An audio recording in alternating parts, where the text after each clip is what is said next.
Bhagavad Gita 12th chapter భక్తి యోగంలో 8th శ్లోక. మయ్యేవ మనాధత్స్వ మయి బుద్ధిం నివేశయ నివసిష్యసి మయ్యేవ అత ఊర్ధ్వం న సంశయః. ఏదైతే ఇంతకు ముందు శ్లోకాలో నిర్గుణ ఉపాసన, సగుణ ఉపాసన అయితే ఈ రెండు చెప్తూ నిర్గుణ ఉపాసన కాస్త కష్టమైంది. కానీ ఆ మనస్సు ఎప్పుడైతే పరమాత్మ యందు ఉంటుందో ఎల్లవేళలా ఏది చేసినా సమర్పణ భావంతో చేయటం ద్వారా ఏమవుతుంది? పరమపదం అంటే పరమాత్మలో ఐక్యమయ్యే స్థితి. అంటే మరణాన్ని కూడా నువ్వు జయిస్తావు. మరణానంతరం మళ్ళీ జన్మ రాకుండా పరమాత్మలో పరమపదాన్ని పొందుతావు అని చెప్పారు. అయితే ఇప్పుడు ఆరాధిస్తే అని చెప్పారు, నిరంతరం ఆ మనస్సులో పరమాత్మను రమిస్తూ ఉండగలిగితే, ఏ కర్మ చేసినా సమర్పణ భావంతో చెయ్యగలిగితే. అయితే చేస్తే వస్తుందని చెప్పారు, ఎలా చెయ్యగలవు అన్నది కూడా ఇక్కడ ఉపాయాన్ని కూడా చెప్తున్నాడు ముఖ్యంగా ఈ శ్లోకాలో. మై ఏవా అంటే ఇక్కడ నాయందే. ఇంతకు ముందు శ్లోకాల్లో కూడా నాయందే మనస్సు ఎవరైతే ఉండి అన్యమైనవన్నీ ఏవి ఆలోచించకుండా అనన్యమైన భక్తిభావంతో భక్తి శ్రద్ధ నా మీదే ఉండటం ద్వారా ఎల్లవేళలా అని చెప్పాడు. ఇక్కడ కూడా మయి ఏవా అంటే నా మీద మాత్రమే, మన అంటే ఆ మనస్సు, ఆ దత్స్వ లగ్నం చేసి, ఆ మనస్సు పరమాత్మ యందే లగ్నం చేయటం అంటే అప్పుడు నిరాకారగా ఎప్పుడు చేస్తున్నావు? సర్వవ్యాపి అయిన పరమాత్మ అంతటా వ్యాపించి ఉన్నాడని, ఏది చూసినా పరమాత్మ అని ఆ భావనతో చేస్తేనే అప్పుడు మనసు లగ్నం అవుతుంది. ఒకరోజు ఈ దేవుడు, ఒకరోజు ఆ దేవుడు, ఒకరోజు ఈ నామం, ఇంకో రోజు ఆ నామం అంటే మనసు దేని మీద ఉంటుంది? దేని మీద ఉండదు. అంటే ఇక్కడ ఈ నామం నేను, ఆ నామం కాదని నేను చెప్పట్లే, అన్నీ నేనే. అయితే ఒక్కదాన్ని పట్టుకో. ఒకదాన్ని పట్టుకుని ఎలా చేస్తావు? ఇది పరమాత్మ అన్న భావంతో ఆ రూపం మీద, ఆ నామం మీదే ఏకాగ్రతంగా మనస్సంతా కూడా అందులోనే రమిస్తూ ఉండేలాగా దాన్ని ఆధారం చేసుకుని నేను భక్తిలో ఇంకా ఇంకా ఉన్నతంగా ఎదగాలి. అంతేగాని ఇక్కడ భేదభావం చూపిస్తూ ఈరోజు ఈ నామం, ఆ రోజు ఆ నామం, ఈరోజు లక్ష్మీవారం కదా, ఈరోజు ఈ వారం కదా, ఆ వారం. పరమాత్మకి వారంతో పని ఉంది. పరమాత్మ సర్వంతర్యామి, అది అవ్యక్త రూపం. ఇవన్నీ చెయ్యొద్దని చెప్పట్లే, కాకపోతే ఇది సాధనకి మొదటి మెట్టు. ఏది అంటే ఒక్కొక్క రోజు నాకు రోజు చేయటం అవ్వదు కాబట్టి ఒక రోజు పట్టుకున్నాను, ఆ రోజు ఈ నామాన్ని చేస్తున్నాను అన్న భావనలో చేసుకుంటూ వెళ్ళిపోతాను. క్రమేణా క్రమేణా మనసు కుదురుకుంది, ఆ రూపం మీద భక్తి ఉంది, శ్రద్ధ ఉంది, ఆ రూపం గురించి కాస్త నాకు తెలుసుకునే అవకాశం లభించింది. ఆ గుణ వైభవాల గురించి, లీలల గురించి వింటున్నాను. తర్వాత క్రమేణా ఏమవ్వాలి?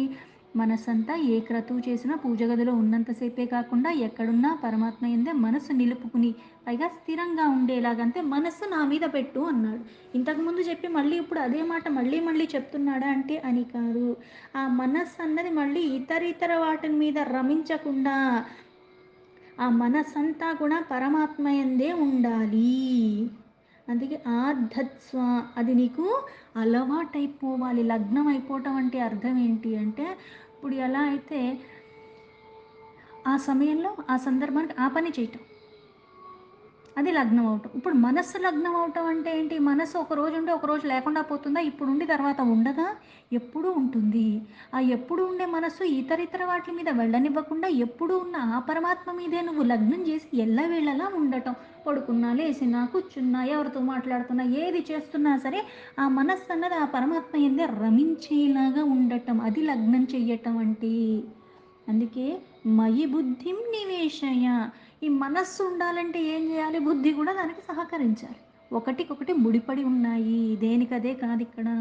ఎలా అయితే మనిషి ఇక్కడి నుంచి అక్కడికి వెళ్తున్నారంటే నా కాళ్ళు, చేతులు, నా మనస్సు, నా బుద్ధి అన్నీ వెళుతున్నాయి. ఇవన్నీ సమన్వయం అయినప్పుడు ఏమవుతుంది? చేసే క్రతువు మీద ఏకాగ్రత ఎలా అయితే పెరుగుతుందో ఇక్కడ కూడా మనస్సు అన్నది లగ్నం చేయాలంటే బుద్ధితో సహా. అందుకు నా బుద్ధి మయి బుద్ధి నివేశయ. ఆ బుద్ధి కూడా అలానే ఉండాలి. అంటే అర్పణ భావంతో ఉండాలి. అందుకే మనస వాచ కర్మణ అంటాం, త్రికరణ శుద్ధిగా. మానసికంగా, శారీరకంగా, వాక్కు రూపంలో కూడా ఆ పరమాత్మని శరణు వేడుకుంటూ నువ్వే దిక్కు అన్న భావనతో, నా గతి స్థితికి కారణం నువ్వే, ఏదన్నా చేసుకో, నిన్ను మాత్రం నేను వదలనన్న భావనతో ఎవరైతే పట్టుకుని ఉంటారో. అందుకే నివేశయ అంటే ఏంటి అర్థం అంటే ఎప్పుడూ నివసిస్తున్న వాడిని పట్టుకుంటున్నావు. ఎల్లవేళలా ఆ బుద్ధి అంతా అక్కడే ఉంటుంది. ఆ మనస్సంతా అక్కడే ఉంటుంది. ఇప్పుడు ఒకలాగా ఇంకొకలాగా కాకుండా ఎప్పుడూ అలానే ఉంటుంది. చంచలత్వానికి లోబడకుండా, వికారాలకి లోబడకుండా శుద్ధంగా పట్టుకున్నావు. అలా ఎవరికైతే నివసిష్యసి మయ్యేవ అంటే ఎప్పుడు ఆ మనస్సు, ఆ బుద్ధి పరమాత్మ మీదే నిమగ్నమై ఎవరైతే ఉంటున్నారో అత ఊర్ధ్వం న సంశయః. ఇలా ఉన్న వాళ్ళకి ఆ తర్వాత ఏం లభిస్తుంది? సందేహం లేకుండా పరమాత్మయే లభిస్తాడు. ఇప్పుడు మనకెలా అయితే దశ దిశలు అంటాం. ఈ 8 దిక్కులు చెప్తాం. 8 దిక్కులు కాకుండా మళ్ళీ కింద, పైన కూడా చెప్తాం. ఊర్ధ్వ అంటే ఏంటి? ఊర్ధ్వలోకాలు అంటాం. పై లోకాలు. అంటే పురోగతి చెందే స్థితికి వాళ్ళు చేరుకుంటారు. అందులో ఎటువంటి అనుమానం లేదు. అంటే ఎప్పుడైతే నీ మనస్సుని, నీ బుద్ధిని పరమాత్మకి త్రికరణ శుద్ధిగా సమర్పించేసుకుంటున్నావు. ఎల్లవేళలా ఆ భావనతో చేసే కర్మలు సమర్పించేసుకుంటున్నావు. ఆ మనస్సు అన్నది ఆనందంగా అలా ఎప్పుడైతే రమిస్తూ ఉందో అందులో అనుమానం అన్నది లేశమాత్రం కూడా లేకుండా ఆ పరమాత్మలో పరమపదాన్ని నువ్వు చేరుకుంటావు. అంటే ఇంతకుముందు ఏదైతే భవసాగరం అన్న సంసారంలో నువ్వు ఉద్ధరింపబడతావు, జనన మరణాలు లేకుండా అని చెప్పాడు. ఆ ఉద్ధరింపబడాలంటే ఈ మనస్సు, ఈ బుద్ధి ఎప్పుడూ కూడా పరమాత్మ యందు రమిస్తూ ఉంటేనే అది సాధ్యమవుతుంది అని ఇక్కడ చెప్తున్నారు. శ్లోకానికి యథాతథ మీనింగ్ తీసుకుంటే మయ్యేవ మన ఆధత్సు మయి బుద్ధిం నివేశయ నివసిష్యసి మయ్యేవ అత ఊర్ధ్వం న సంశయః. నాయందే మనస్సు నిలిపి నాయందే బుద్ధిని కూడా లగ్నం చెయ్యటం ద్వారా నాయందే స్థిరంగా ఉంటాడు. ఆ భక్తి ఎప్పుడైతే ఆ భక్తుడు ఇలా ఉంటాడో మనస్సు బుద్ధి పరమాత్మ మీదే పెట్టి ఏ మాత్రం సందేహానికి తావు లేదు. అంటే ఆ మనస్సు బుద్ధి రెండూ ఉండాలి. ఇప్పుడు కొన్ని కొన్ని క్రతువులు మనం చేస్తూ ఉంటాం. మనిషి ఇక్కడే ఉండాలి. చేసే క్రతువు ఇక్కడే నా శరీరంతో చేస్తున్నాను కానీ మనస్సు దాని మీద లేదు. ఏవో ఆలోచనలు ఉన్నాయి. అప్పుడు అది నేను ఎలా చేస్తానో సరిగ్గా చెయ్యను. పైగా బాధ పెరిగిపోతుంది. ఎందుకంటే ఇష్టపడట్లేదు నేను చేసేది. బలవంతంగా చేస్తున్నాను. దాన్ని సరిగ్గా చెయ్యను. మళ్ళీ సరిగ్గా చెయ్యకపోవటానికి కారణంగా మళ్ళీ ఇంకా 2 మళ్ళీ దుఃఖాలు కొని తెచ్చుకుంటూ ఉంటాను. కానీ ఎప్పుడైతే మనస్సు, బుద్ధు అంతా పరమాత్మ మీదే లగ్నం చేసి ఉంటానో, అప్పుడు నాకు సులభతరం అయిపోతుంది. అందుకే సాకార రూపంలో ఆరాధన అన్నది అందరికీ సులభం. క్రమేణా క్రమేణా ఎలా అయితే సకామ నుంచి నిష్కామకి ఎదుగుతున్నావో, అలాగే సకార నుంచి నిరాకారలో ఉన్న ఆ పరమాత్మను ఆరాధిస్తానికి నువ్వు పరిణితి చెందుతున్నావు. ఆ మనస్సు, బుద్ధి రెండూ కూడా సమర్పించుకోవాలి. ఇలా ఈ లక్షణాలు ఎవరిలో అయితే ఉంటున్నాయో ఆకర్షణ పరమాత్మే ఉంది. అందుకని పరమాత్మ చేసిన ఈ చరాచర దృష్టిలో దేని మీద ద్వేషం ఉండదు. వికారాలు వచ్చే అవకాశం లేదు. ఎందుకంటే అన్ని కర్మలు సమర్పించి చేస్తున్నావు. చేసేది నేను కదన్న భావనతో చేస్తున్నావు. అందుకని ఒక్క పని గురించి ఆలోచించటం గానీ, దాని గురించి అర్థం చేసుకోవటం గానీ, మంచి చెడుగా నిర్ణయాలు తీసుకోవటంలో కూడా నువ్వు ఎలా తీసుకుంటావు? ఆ విచక్షణతో తీసుకుంటావు. అందుకని ఎప్పుడూ సరైన నిర్ణయాలే తీసుకుంటావు. మళ్ళీ స్థిరత్వ కారణంగా ఇప్పుడు ఆవేశంలో నిర్ణయాలు తీసుకోవద్దని ఎందుకు సాధారణంగా వింటూ ఉంటావు? ఎందుకంటే ఆ సమయంలో బుద్ధి అనేది భ్రష్టు పట్టి ఉంటుంది. ఆ నిర్ణయాలన్నవి మళ్ళీ తప్పుడు అవ్వే అవకాశం ఉంది. తప్పులుగా నేను చేసే అవకాశం ఉంది. ఎందుకంటే ఆవేశానికి లోబడి తీసుకున్నాను. ప్రశాంతంగా ఉన్న మనస్సుతో నేను ఎప్పుడైతే నిర్ణయం తీసుకుంటానో సరైన నిర్ణయం తీసుకునే అవకాశం ఉన్నది. అందుకే మనస్సు ప్రాధాన్యం. ఆ మనస్సుతో పాటు బుద్ధి కూడా. అప్పుడే ఈ భవబంధాల నుంచి నువ్వు విముక్తి పొందుతావు. ఇక్కడ ఈ మాయతో కూడుకున్న సృష్టి ఉన్నది. ఆ సృష్టి ఇక్కడ మళ్ళీ మోహానికి లోబడేలా చేస్తుంది.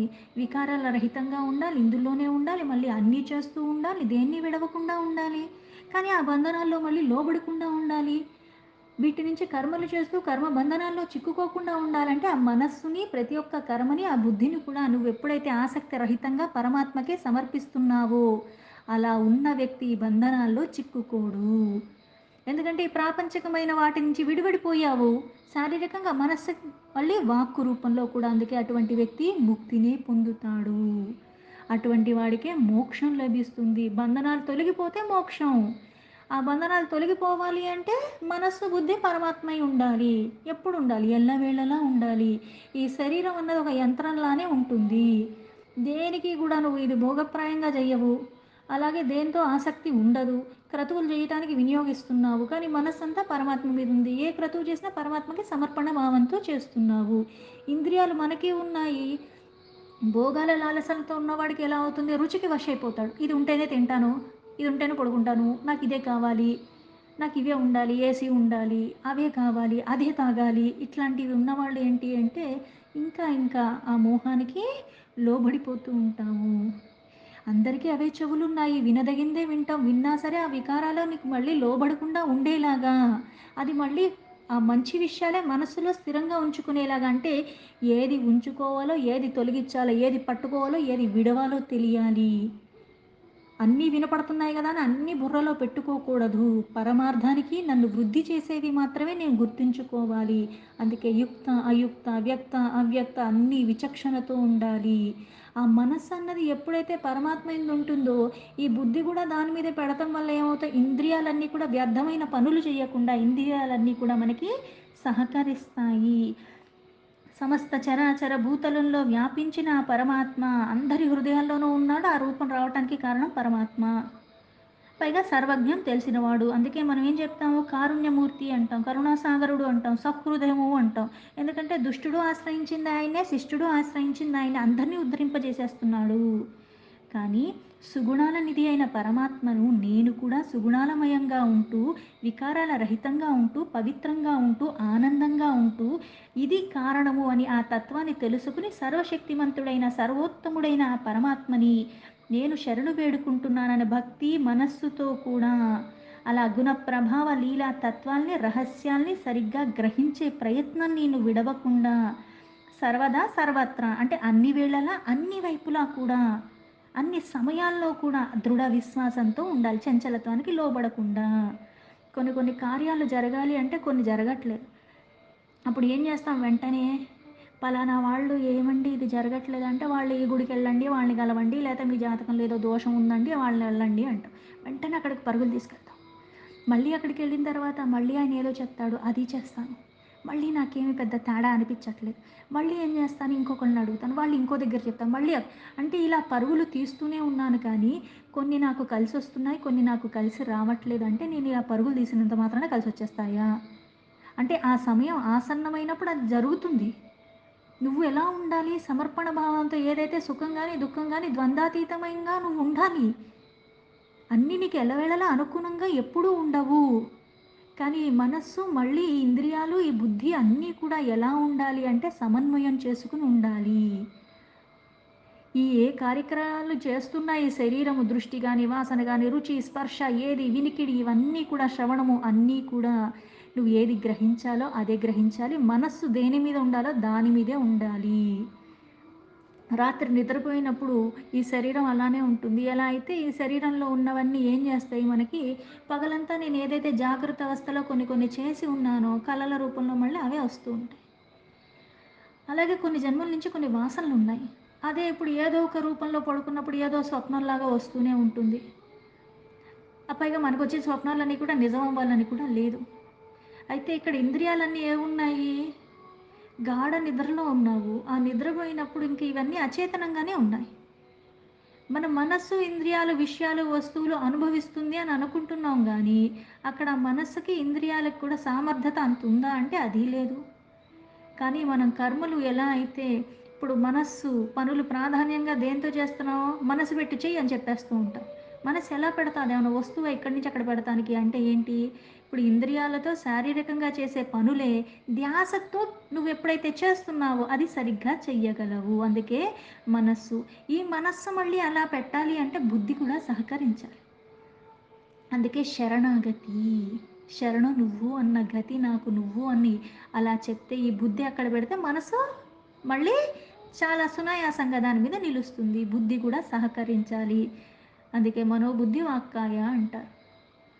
ఈ ప్రాపంచిక వ్యవహారాలలో ఉన్నప్పటికీ కూడా, వాటి సంపర్కం కలిగినప్పటికీ కూడా, ఎలాంటి పరిస్థితులు వచ్చినప్పటికీ కూడా జ్ఞానమయంగా ఉండాలి. అజ్ఞానానికి తావు లేకుండా ఉండాలి. అందుకే ఆదర్శంగా ఎవరిని తీసుకోవాలంటే ఇప్పుడు రామాయణంలో చాలామంది ఉన్నారు. రావణాసురుడిని ఆదర్శంగా తీసుకుంటానంటే ఎలా కుదురుతుంది?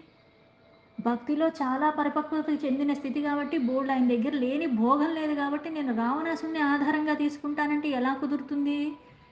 భక్తి ఉంది గానీ, ఆ భక్తి మళ్ళీ ఏమైంది అంటే, ఆ భక్తి కొన్ని కొన్ని సందర్భాల్లోనే పూర్ణ స్థితిలో ఉన్నాడు. మళ్ళీ ఆ మనస్సు, బుద్ధి అన్నది మళ్ళీ వికారాలకి లోబడిన కారణంగా చెయ్యరాని పనులు కూడా చేశాడు. ఇట్లాంటివి కాకుండా యోగ్యతను నేను పెంచుకోవటానికి నేను దేన్ని ఆధారం చేసుకోవాలి? ఏ మార్గాన్ని నేను నడుస్తున్నాను? అలా అందుకే మనస్సు, బుద్ధి 2 ఎప్పుడైతే ఒకదాని మీద ఏకాగ్రతతో ఉంటాయో, ఇప్పుడు వైద్యుడి దగ్గరికి వెళ్ళినా సరే మనకున్నవి ఏంటి అంటే సింప్టమ్స్ చెప్పాలి. మనకి ఏమనిపిస్తుందో అవన్నీ చెప్తాం. దాన్ని బట్టి ఇది ఫలానాది అని చెప్పి దీనికి కావాల్సిన కొన్ని కొన్ని పరీక్షలు చేసి దానికి తగ్గట్టుగా మందులిస్తాడు. అంతేగాని నువ్వు వచ్చావు కదా అని ఆయన దగ్గర ఉన్న మందులన్నీ నీకిస్తాడా? లేదు. అలాగే అందరూ పరమాత్మనే ఆశ్రయించున్నప్పటికి కూడా సగుణ గాని, నిర్గుణ గాని పరిపక్వత స్థితి బట్టి. ఎలా అయితే గురువు దగ్గర చాలామంది శిష్యులుంటారు. కొంతమందికి ఒక్కసారి చెప్పగానే దాని అర్థ తాత్పర్యాలన్నీ గ్రహించగలరు. కొంతమంది కొన్ని ప్రాక్టికల్‌గా చూపిచ్చాలి. ఒకటి చేసి ఇంకొకటి క్రతువు ద్వారా చెప్తే వాళ్ళకది అర్థమవుతుంది. కొంతమందికి 2, 3 సార్లు చెప్పాల్సొస్తుంది. అలాగే ఇప్పుడేదైనా కోర్ట్‌లో కేసుందంటే డాక్టర్ దగ్గరికెళ్ళి ఈ కేసు వాదించండి ఎలా అడుగుతాం? కుదరదు. అలాగే కోర్ట్‌కెళ్ళి ఆ న్యాయవాదిని పట్టుకొని నాకు ఆపరేషన్ చేయండి అని ఎలా అడుగుతాం? కుదరదు గదా! అలాగే ఇవన్నీ నీకు సహకరించి నువ్వు ఎప్పుడైతే జ్ఞానమయంగా ఉండాలి, అజ్ఞానం తొలగించుకోవాలి అంటే ఏం చేయాలి? అవగాహన ఉండాలి. అందుకే బుద్ధి, ఆ బుద్ధి, మనస్సు కూడా దోషరహితంగా ఉన్న నేను దోషాల నుంచి తొలగించుకోవటానికి నిన్ను ఆశ్రయించాను. ఎందుకంటే నువ్వు దోషరహితుడివి. పైగా మనకి తెలిసిన జ్ఞానం ఏంటి అంటే కొంచెం కొంచెం అజ్ఞానంతో కలిపి ఉన్న జ్ఞానం అది. అందుకే కొన్ని కొన్ని ఎప్పటికప్పుడు శాశ్వతంగా అలాగే ఉంటానంటే కుదరదు. దాన్ని వదులుకోవటం తెలియాలి. కొన్ని కొత్తవి నేర్చుకోవటం కూడా తెలియాలి. అందుకే ఈ పరమాత్మను ప్రేమమయుడు, పైగా అన్నిటిలోకి శ్రేష్టమైన వాడు. అందుకే మనస్సు, బుద్ధితో సర్వోత్తముడైన పరమాత్మను అనన్య భావనతో శరణు వేడుకోవాలి. అందుకే ఇవన్నీ వింటా ఉండాలి. ఎందుకంటే మళ్ళీ వికారాలొస్తూ ఉంటాయి. ఒక్క క్షణం చాలు నేను ఎన్నో సంవత్సరాల నుంచి చేసింది కూడా నాకు భ్రష్టు పట్టే స్థితికి వెళ్ళిపోతాను. ఉత్తమమైన దాన్ని పట్టుకోవటమే గాకుండా, దాన్ని పట్టుకునే విధానంలో కూడా నేను ఎలా పట్టుకుంటున్నానో అది నాకు త్వరగా దాన్ని సన్నిధికి చేర్చే అవకాశం ఉంది. అందుకే నిత్యమైన వాడిని, నిరంతరుడు ఉన్నవాడిని. ఆ మనస్సు, బుద్ధితో 2 కలిపి నేను ఎప్పుడైతే లగ్నం చేస్తూ ఉంటానో అప్పుడు త్వరగా వస్తుంది. మనస్సు ఒకటే ఉంటే సరిపోదు. బుద్ధి కూడా దాని మీద ఉండాలి. ఇవుంటేనే సరిపోదు. అక్కడ మళ్ళీ నిశ్చయంగా ఏం చేయాలి? ఆ గుణప్రభావ లీలా తత్వాల్ని అన్నిటినీ కూడా తెలుసుకునే ప్రయత్నం భక్తితో, శ్రద్ధతో, కష్టాన్ని ఇష్టంగా, అజ్ఞానజనితమైన దాన్ని ఆసక్తిని తొలగించుకుంటూ, ఆసక్తి పరమాత్మ అని లౌకికమైన అన్నిటినీ కూడా నువ్వు విసర్జిస్తూ వెళ్ళిపోతూ ఉంటావు. అందుకే ఆ స్థితిలో మళ్ళీ ఎలా ఉండాలంటే చంచలత్వానికి లోబడకుండా ఉండాలి. చాలామంది చాలా చెప్తూ ఉంటారు గానీ, ఇనే అవకాశాన్ని ఇచ్చావు పరమాత్మ, ఇందులో మళ్ళీ నాకు వికారాలు రానివ్వకుండా నాకేదో మంచిదో అదే నువ్వే నిర్ణయించుకో అని మళ్ళీ అది కూడా శరణాగతి చేసి వదిలేయాలి. అది కూడా సమర్పణ భావంతో వదిలేయాలి. అందుకే మనల్ని తిట్టిన వాళ్ళని కూడా మనమేం వాళ్ళు 2 తిట్టారు కాబట్టి నేను ఒకటైనా తిట్టొద్దా అని కూడా పెట్టుకోక్కర్లేదు. ఎందుకు అంటే ఎవరి కర్మలకి వాళ్ళే బాధ్యత తీసుకుంటారు. నేను మళ్ళీ అదే రకంగా నేను వ్యవహరిస్తున్నప్పుడు ఏమవుతుంది? సమర్పణ భావన అని చెప్పిందది. నన్నొకళ్ళు తిట్టినా సమర్పణ భావన. ఎందుకంటే నాలో ఉన్న దోషాల్ని ఈ రూపంలో నువ్వు తొలగిచ్చేస్తున్నావేమో! బుద్ధిలో కూడా దోషాలుంటాయి. ఎందుకంటే భౌతిక మాయ వల్ల నా జ్ఞానం నశించిపోతుంది అప్పుడప్పుడు. మళ్ళీ పూర్వజన్మ వాసనల కొద్దీ కూడా ఈ దోషపూరితమైన ఆలోచనలొస్తూ ఉంటాయి. అందుకని ఆ తీవ్రత తగ్గించుకోవాలంటే కొన్ని నేను ఆధారం చేసుకోవాలి. అందుకే ఆ మనస్సు, బుద్ధి ఎప్పుడైతే పరమాత్మ యందే ఈ చింతనలో నువ్వు ఉంటూ ఉంటావో అది నీకు అనుసంధానం చేసి ఆ పురోగతి నీకు సాధన వైపుగా తొందరగా సులభంగా లభించటానికి అది నీకు ఉపయోగపడుతూ ఉంటుంది. అందుకే ఇవన్నీ వింటూ ఉండాలి. ఆ లక్షణాలన్నవి మనం ఏవైతే చెడు లక్షణాలున్నాయో అవి తొలగించుకుంటూ ఉండాలి. సందేహాలు వస్తూ ఉంటాయి. అన్నీ సమర్పణ భావంతో దానికి సమాధానం కూడా పరమాత్మ ఏదో ఒక రూపంలో ఇస్తూ ఉంటాడు. సాధ్యం కానిది కూడా సాధించగలం పరమాత్మను నువ్వెప్పుడైతే మనసా వాచా కర్మణ ఆ మనస్సు, బుద్ధి కూడా ఆయన మీద ఎప్పుడైతే పడుతూ ఉన్నావో అది నిజమైన భక్తి. భక్తి మార్గంలో ఉన్నంత మాత్రాన అన్నీ అర్థమైపోతాయి అనుకుంటే కూడా అది మళ్ళీ నిజం కాదు. ఎందుకంటే మనకి అర్థం అవ్వటానికి ఒక ప్రయాణం మొదలుపెట్టాం అంతే. అలాగే ఒక విగ్రహాన్ని పెట్టుకున్నాను. ఇక్కడ సగుణం నుంచి నిర్గుణాన్ని ఎందుకు చెప్పారంటే ఆ విగ్రహాన్ని పెట్టుకున్నాక మనసు దాని మీద ఉంటుంది. ఆ నామాన్ని అలాగ చేసుకుంటున్నా. పైగా దీనికి కారణం ఇది పరమాత్మ అన్న భావంతో చేస్తున్నాను. అంతేగాని మళ్ళీ దానికి కూడా అలంకారాలు జేసేసి దాన్ని చూసావా నేను ఇన్ని ఫోటోలు పెట్టాను, నేను ఇన్ని చేశాను, అన్ని సమర్పించుకున్నాను. ఈ మయంగా ఉన్నవాడు మళ్ళీ అజ్ఞానంలో ఉన్నాడు. నిరాకార స్థితి అంటే నువ్వు ఇవేమి ఇవ్వక్కర్లేదు. ఎందుకంటే అవన్నీ నువ్వు కాదంటే ఇవన్నీ చెయ్యొద్దని చెప్పలా. ఎంతవరకు దాన్ని నువ్వు వినియోగించుకుని నువ్వు ఉద్ధరింపబడటానికి నువ్వు ఏదైతే పూజ చేస్తున్నావో మనస్సు, బుద్ధి ఆ నిరాకార పరమాత్మను పూజించటం అంటే మానసిక స్థితిలో నువ్వు పూజించటానికి నువ్వు లయమైపోవాలి. ఆ మనస్సు, బుద్ధి ఆత్మ యందే రమిస్తూ ఉండాలి. ఎల్లవేళలా, నిత్యము, నిరంతరము. అప్పుడు నువ్వు నిస్సందేహంగా పరమాత్మలోనే ఐక్యమై ఉంటావు. అందులో ఎటువంటి అనుమానం లేదు. విగ్రహాన్ని ఆరాధిస్తూ, ఆరాధిస్తూ పరాకాష్ఠకి ఎలా తిరిగిపోతామంటే, దానికి మళ్ళీ మనం వేసుకున్నట్టుగా పండగొచ్చింది, పబ్బం వచ్చిందని మళ్ళీ కొత్త బట్టలని, ఇవని, ఇవని ఇన్ని ఆర్భాటాలు చేస్తూ ఉంటది అజ్ఞానము. అంబరాన్ని ధరించి ఉన్నవాడికి ఏ వస్త్రమని నువ్వు ఇవ్వగలవు? కాకపోతే దాన్ని ఆధారం చేసుకొని నీలో వికారాల్ని తొలగించుకోవటానికి చేసుకుంటున్నావు అన్న విచక్షణతో ఉండటమే మనం చెయ్యవలసింది. అందుకే ఆ మనస్సు, బుద్ధి కూడా పరమాత్మ యందు పెట్టాలి. అప్పుడు మనకున్న సంశయాలు కూడా మూలాల నుంచి తొలగిపోతాయి. అందులో సందేహమే లేదు. దీంతో భగవద్గీత 12వ చాప్టర్ భక్తి యోగంలో 8వ శ్లోక సంపూర్ణం.